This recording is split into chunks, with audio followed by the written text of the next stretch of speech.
할렐루야. 9월 27일 금요일 새벽 기도를 시작하겠습니다. 사도신경으로 우리 신앙을 고백합니다.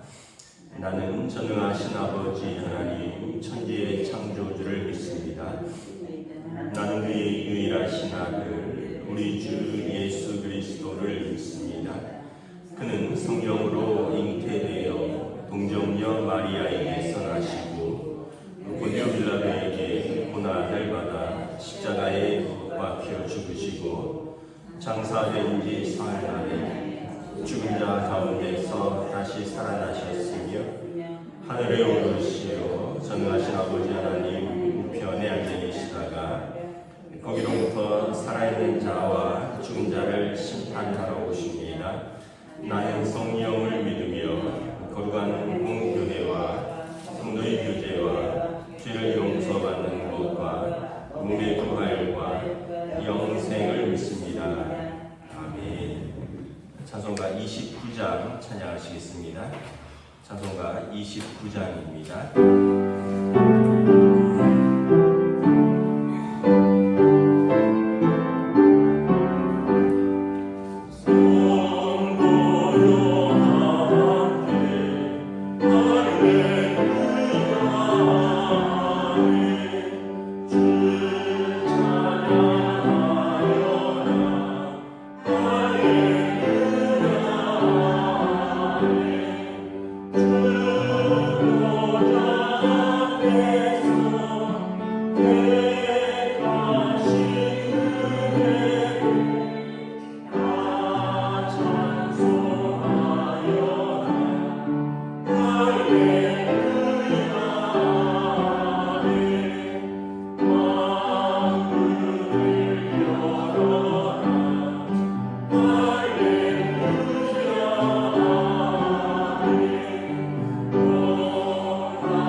구약성경 느헤미야 12장 43절에서 31절에서 47절까지 말씀입니다.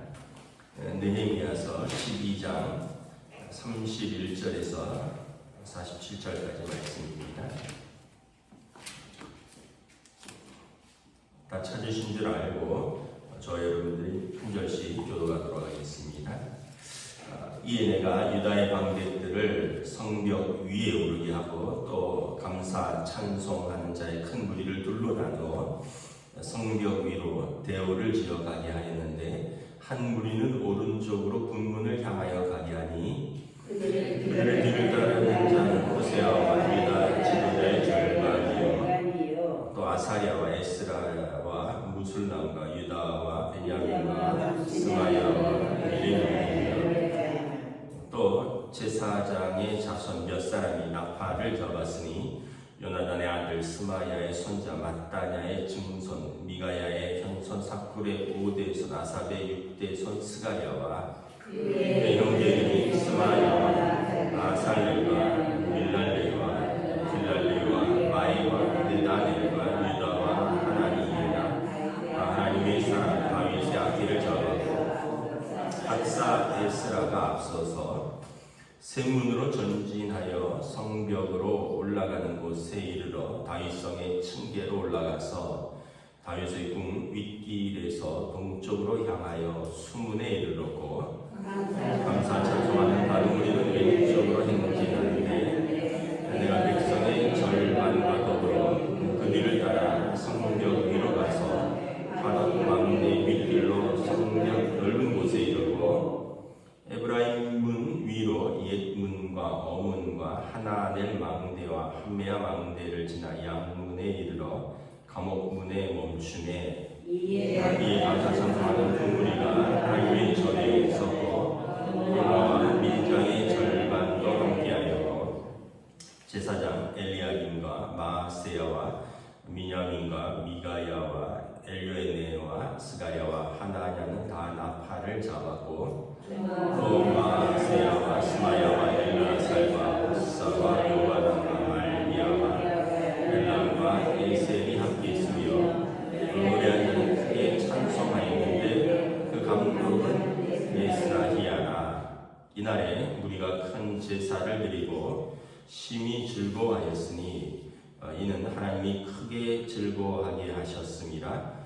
부녀와 어린아이도 즐거워하였으므로 예루살렘이 즐거워하는 소리가 멀리 들렸느니라. 그날에 사람을 세워 국간을 맡기고 제사장들과 레위 사람들에게 돌릴 것 율법에 정한 대로 거짓물과 처음 익은 것과 11조를 모든 성읍밭에서 거두어 이 국간에 쌓게 하였노니 이는 유다 사람이 섬기는 제사장들과 레위 사람으로 말미암아 즐거워하기 때문이라.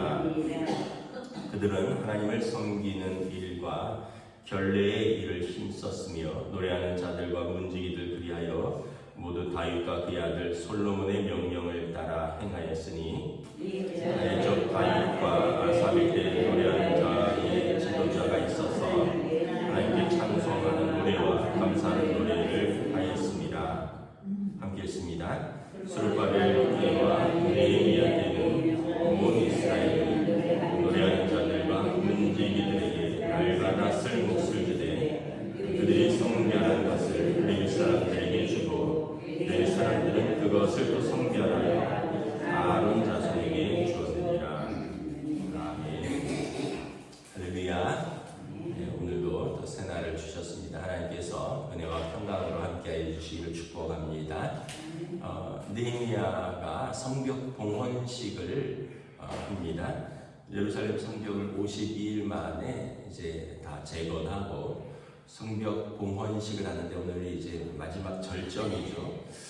느헤미야가 제사장들을 이끌고 절반을 이끌고 한쪽 뭐 예를 들면 이제 동쪽으로 성벽 위를 돌고 남의 학사 에스라가 나머지 절반을 이끌고 이제 뭐 동쪽으로 해서 서로 반대 방향으로 돌아서 이제 가운데서 만나는데 그곳은 이제 스룹바벨이 지은 성전 앞 넓은 광장 그쪽에서 만나는 것입니다. 그리고 그 사람들이 그곳에서 각종 악기로 하나님을 찬양하고 감사하고 큰 제사를 드리고 감격적으로 예배를 드렸다라고 기록을 하고 있습니다. 이분들이 이제 포로 생활 70년 동안에 완전히 이방 문화 속에 있었습니다. 그래서 어렸을 때 이야기는 들었겠죠. 뭐 우리가 할아버지 때 이렇게 예배를 드렸다더라. 뭐 우리 할아버지는 뭐 제사장이었다더라. 레위 지파에 노래하는 사람이었다더라. 그런데 이제 포로 생활 70년 동안 얘기는 들었는데 이제 그걸 하지를 못했던 거죠. 우리가 시편 137편에 보면 그때의 상황을 시편에서 노래하고 있죠. 우리가 바벨론 강가에서 우리가 수금을 걸어놓고 울었도다. 우리의 대적들이 우리에게 그 수금으로 노래를 해보라라고 했는데 우리가 어찌 하나님을 노래하는 악기로 우리의 원수들을 앞에서 노래할 수 있겠느냐. 그러면서 우리가 바벨론 강가에서 하나님을 생각하며 울었도다. 이런 시편이 137편에 있잖아요.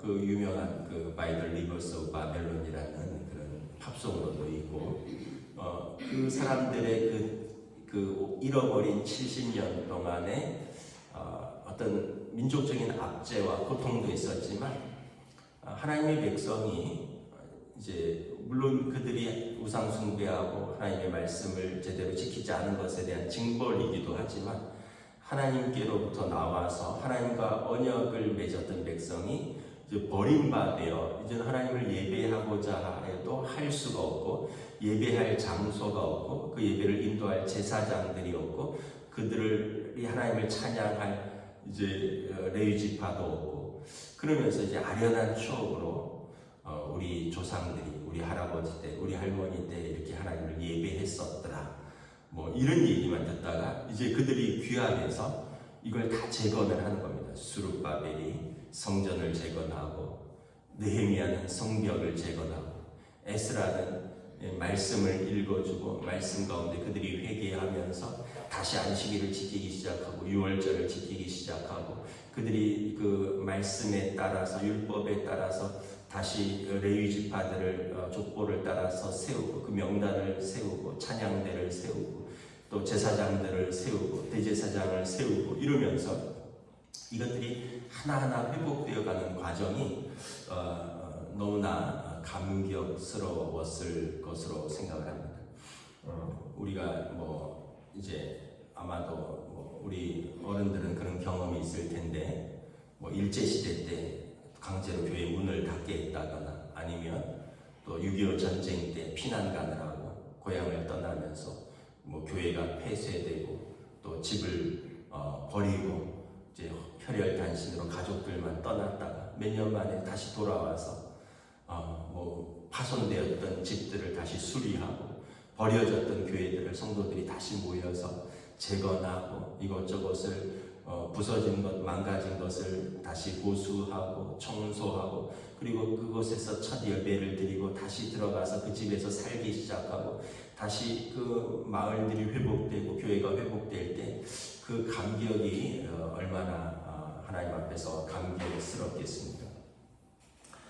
그래서 우리가 이때의 이 사람들의 이 감격은 참 우리가 상상하는 것 이상의 감격이었을 것이다라고 추정을 합니다.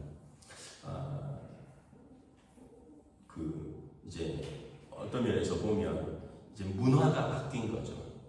이방 문화, 바벨론 문화, 우상 숭배의 문화에서 시편 137편에 보면 이런 표현이 있거든요. 우리가 버드나무에 우리의 수금을 걸어놓고 바벨론의 여러 강변에 앉아서 시온을 기억하며 울었도다. 우리를 사로잡은 자가 거기서 우리에게 노래를 청하여 우리를 황폐하게 한 자가 기쁨을 청하고 자기들을 위하여 시온의 노래 중 하나를 노래하라 하미로라. 우리가 이방 땅에서 어찌 여호와의 노래를 부를까? 그러면서 그들의 마음에 참 어떤 불타는 열망 그리고 그 어떤 슬픔들이 가득 있었는데 이제 스룹바벨의 성전 재건과 예루살렘 성벽의 재건과 그들이 이 성회를 회복하면서 그 눌려있던 그 압제 또 깊은 슬픔들 이런 것들이 다 해소되는 느낌이 들지 않았을까. 그리고 이제 그들뿐만 아니라 그들의 자녀들에게 이 하나님을 섬기는 그 예배와 그 문화를 이렇게 가르쳐 주는 거죠. 이방의 바벨론 문화 속에서가 아니라 이제 하나님을 예배하는 문화를 이렇게 가르쳐 주면서 그들도 회복되고 그들의 자녀들도 이제 하나님의 자녀들로 세우는 기초와 토대를 마련하는 것입니다. 참 문화가 중요하죠. 그 사무엘 울만의 그 문화가 중요하다라는 책도 있는데 어떤 문화 속에서 살아가느냐가 참 중요한 것 같습니다. 제가 어렸을 때 그 시골에서 한 7년 정도 강원도 삼척 쪽에서 아버지가 목회하면서 있었는데 방학 때가 되면 여름에 이렇게 지금 생각하면 이제 여름 수련회를 청년들이 오는 거예요.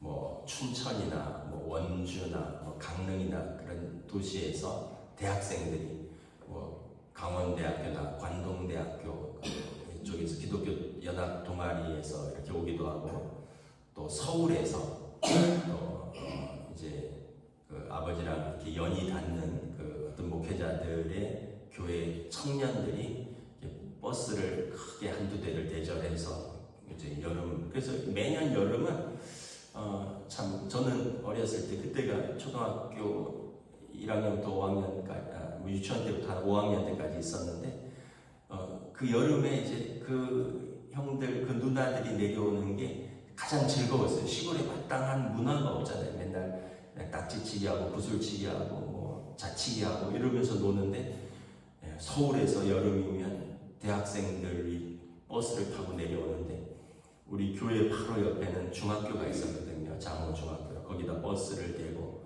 그리고 교회 마당에 큰 텐트를 2동 치고 그리고 그분들이 오면 여름 성경학교를 해주는 거예요. 우리 작은 교회였지만 아이들이 한 20명 있었는데 그 형들이 지금 생각하면 큰 북을 메고 꽃갈 모자를 쓰고 북을 둥둥 치면서 마을을 한 바퀴 돌면 우리는 그 뒤를 절절절절 따라다니고 마치 피리 부는 아저씨와 그 뭐 쇠양쥐들 그 동화 이야기처럼 그 북치면서 동네 한 바퀴 돌면 그 청년들 뒤를 따라서 우리 교회 애들이 따라 돌고 그러면 우리 친구들이 또 따라 돌고 그 애들 그대로 몰아서 교회에 데리고 와서 그러면 이제 한 5, 60명의 애들이 교회에 가득 차면 그 청년 형들이 이제 누나들이 성경학교를 진행해주고 레크레이션 진행해주고 뭐 아이스크림 사주고 이러면 세상 그렇게 행복하더라고요. 그리고 그분들이 한 3박 4일 있다가 갈 때는 세상에 무슨 부모랑 헤어지는 것처럼 버스 떠나보내면서 엉엉 울었어요. 그게 이제 매년 반복되는 거예요. 이번 주는 어느 교회에서 오고 저번 주는 다음 교회에서 오고 그러면서 이제 저도 마음에 저 형들처럼 서울 가서 살고 싶다 뭐 이런 마음도 들고 또 우리 교회에 군인들이 몇 분 출석을 했었는데 이 군인들이 매주 나올 수는 없었지만 돌아가면서 나오는데 그 중에 몇 분은 이제 오면은 건빵을 가지고 와서 우리 교회 학교 아이들한테 건빵을 이렇게 주기도 하고 그리고 이제 우리랑 같이 예배드리고 그 군인 형들이 놀아주고 지금 생각하면 뭐 20부터 20살 그런 청년들이죠. 그리고 이제 그 청년들이 제대하고 올라갈 때 교회 와서 인사하면 또 그렇게 엉엉 울었던 것 같아요. 그 중에 한 분은 이제 목사님이 되셔서 나중에 저희 아버지랑 교제하기도 하셨는데 그 어떤 그 문화들 속에서 참 우리보다 앞서서 예배를 드리는 문화 또 하나님을 찬양하는 분들 또 그분들과 함께 같이 그게 어떤 면에서 보면 이렇게 모방하는 거죠. 그래서 그 형들과 그 누나들과 그 선생님들과 그 군인 아저씨들과 같이 성경학교하고 같이 놀고 같이 있으면서 그분들처럼 되고 싶고 그랬던 문화들이 있었던 것 같아요. 그리고 이제 제가 대학생이 되어서 목요일날 목요 경배와 찬양 온누리 교회에서 하는 목요 경배와 찬양 하스대건 선교사님이 있던 매주 목요일날 거기 다녔고 방학 때가 되면 또 경배와 찬양 학교라고 또 수련회 같은 거를 또 해서 뭐 거기도 한 수료를 하기도 하고 이러면서 어쨌든 우리의 삶의 문화가 계속 하나님과 이렇게 연결되어 있다 보니까 하나님께서 또 저를 목회자의 길로 부르신 것이 아닌가. 그래서 우리는 항상 어떤 면에서 보면 하나님께로부터 부름을 받았습니다. 우리는 하나님으로부터 나왔죠. 우리 육신은 흙으로 지어졌지만 우리 영혼은 하나님의 생기로 불어넣으셨고 그래서 우리는 하나님께로부터 나왔기 때문에 하나님을 갈망하는 것이 있습니다. 여러분 우리가 이제 그 신학에서 그런 표현이 있어요. 우리가 세상을 사랑하고 또는 어떤 이성을 사랑하고 어떤 어떤 세상을 지독히 사랑하는 그런 것은 사실은 하나님을 열망하고 하나님을 사랑하는 것을 온전히 알지 못해서 그 사랑이 세상적으로 다른 쪽으로 표현된 것이다. 그래서 우리가 올바른 사랑의 방향으로 하나님을 향하면 우리의 사랑이 올바르게 하나님을 향하면 우리는 우리의 삶도 온전히 하나님 앞에서 회복될 수 있을 뿐만 아니라 우리가 이성을 향한 또 세상을 향한 사랑도 올바르게 건강하게 방향을 잡을 수 있다. 이런 신학적인 그 정의가 있습니다. 그래서 하나님을 알지 못하면 우리는 다른 사랑을 하게 됩니다. 이성에 대한 사랑, 어떤 세상에 대한 중독적인 사랑, 비정상적인 사랑. 근데 하나님을 알면 그 하나님에 대한 사랑이 우선되기 때문에 다른 사랑들이 질서를 잡고 건강하게 사랑을 할 수 있는 것이죠. 지금 이 포로로 귀환한 이 이스라엘 백성들이 이 사랑을 경험하고 있는 것이고, 그리고 이 문화 속에서 올바른 삶의 방향이 결정되어 가고 있는 것을 바라봅니다. 그래서 47절에 보면 스룹바벨 때와 느헤미야 때에는, 스룹바벨은 성전을 재건한 분이고요, 느헤미야는 성벽을 재건한 사람들입니다. 이 사람들 때에 이 예배가 회복되고 하나님을 경외하고, 또 그들이 이제 레위인들을 구별하고 44절에 보면 사람을 세워서 곡간을 맡기고 제사장들과 레위 사람들에게 돌릴 것, 율법에 정한 대로 거제물과 처음 익은 것과 11조를 모든 성읍 밭에서 거두어 쌓아두어 하고, 이것을 제사장들과 레위 사람들에게 또 돌리고, 그래서 또 레위 사람들은 이것을 성별하여 아론 자손들에게 주고, 이러면서 이제 레위 지파도 그들의 사역을 회복시키는 것입니다. 이제 그들의 생활을 또 안정되게 해야지 그들도 이제 사역을 집중할 수 있기 때문에 레위 지파가 그동안 이름만 있었지 유명무실했고, 제사장들도 이전에는 조상들이 제사장이었지만 실제로 제사장직을 행하지 않았고, 그래서 그들이 다 각기 어떤 자기 밭에서 일을 하려고 이랬는데, 이 사람들을 불러서 그 직무만을 맡기고 그들을 위하여 다른 11지파는 율법에 정한 대로 성전세와 또 11조와 드려야 될 것들을 드려서 그들의 생활을 책임지고, 그들은 예배와 찬양과 성전을 섬기는데 전념할 수 있도록 이것을 스룹바벨 때와 느헤미야 때 완전히 자리를 잡았다. 그래서 이 시대를 제2성전기라고 합니다. 역사적으로 제2성전기. 그래서 우리가 말씀을 정리하겠습니다. 어떻게 보면 이제 몇 사람들의, 거룩한 사람들의 열망과 열정과 헌신으로 전체 공동체가 하나님 앞에서 영적으로 회복되는 것을 바라봅니다. 그 사람들이 지도자 스룹바벨, 느헤미야, 에스라, 그리고 그 사람들이 제2성전기라는 거룩한 한 시대를 열고, 그리고 그 시대에 살았던 사람들은 이제 하나님을 예배하고 하나님 앞에서 기뻐하는 은혜의 문화와 그 시대를 살게 되는 것입니다. 저와 여러분들이 우리에게 주어진 가정이 있습니다. 여러분들의 가정이, 여러분들이 리더잖아요. 부모가 리더입니다. 가정의 리더. 여러분들에게 주신 다른 식구들은 우리가 어떻게 못하지만 여러분들의 식구들은 여러분들에게 영향을 미칠 수 있잖아요. 여러분들이 그분들에게, 여러분들의 식구들에게, 가족들에게 은혜의 문화를, 하나님을 예배하는, 그리고 그 거룩한 시대를 열어갈 책임들을 여러분들이 사명을 가지고 있는 것이고, 또 우리가 교회에서 직분을 받은 자로서 우리의 다음 세대와 우리의 청년들과 우리 자녀 세대들에게, 그들이 제가 어렸을 때 그 어른들을 보면서 즐거워하고 동경했던 것처럼 그 자녀들 세대들, 그 손자 손녀들 세대들이 우리와 함께 예배드리면서 우리의 거룩한 문화 가운데 또 그들이 은혜 받고 또 그것을 동경하고, 나도 아버지 같은, 나도 할아버지 할머니 같은 그런 신앙생활을 해야겠다, 그런 사람이 되어야겠다, 이런 은혜를 또 사모하며 자라나야 되지 않겠습니까? 결국은 이 지도자들의 헌신, 수고로 열매 맺는 것을 바라보며, 오늘 우리들이 우리의 각자의 사명의 자리에서 그 수고와 헌신을 아끼지 말고 감당해 나갈 수 있기를 우리 주님의 이름으로 축복합니다. 기도하겠습니다. 하나님 은혜를 감사합니다. 스룹바벨과 느헤미야 시대에 그들이 레위 사람들을 세우고 제사장들을 성별하고, 그들이 성전을 재건하고 성벽을 재건하고, 그리고 에스라가 말씀을 가르치고, 참으로 그들이 바벨론 땅에서 수금을 걸어놓고 울던 그들이 이제 하나님 앞에서 기쁨으로 찬송하고 예배하며 그들의 삶이 영적인 것이 회복되고 은혜가 회복되는 것을 바라봅니다. 참으로 스룹바벨과 느헤미야, 학사 에스라와 학계의 시대에 제2성전의 시대가 열렸던 것을 기억하며, 오늘 우리 시대에 또 내가 서 있는 그 자리에서 우리 가정에 은혜의 시대가 열리고 또 우리가 섬기는 교회에서 또 내가 함께 살아가고 신앙생활하는 세대와가 우리의 수고와 사랑과 헌신으로 하나님 앞에서 우리가 은혜의 시대를 함께 살아갈 수 있도록 저희들에게 은혜를 베풀어 주시옵소서. 감사를 드리오며 우리 주 예수 그리스도 이름으로 기도드리옵나이다.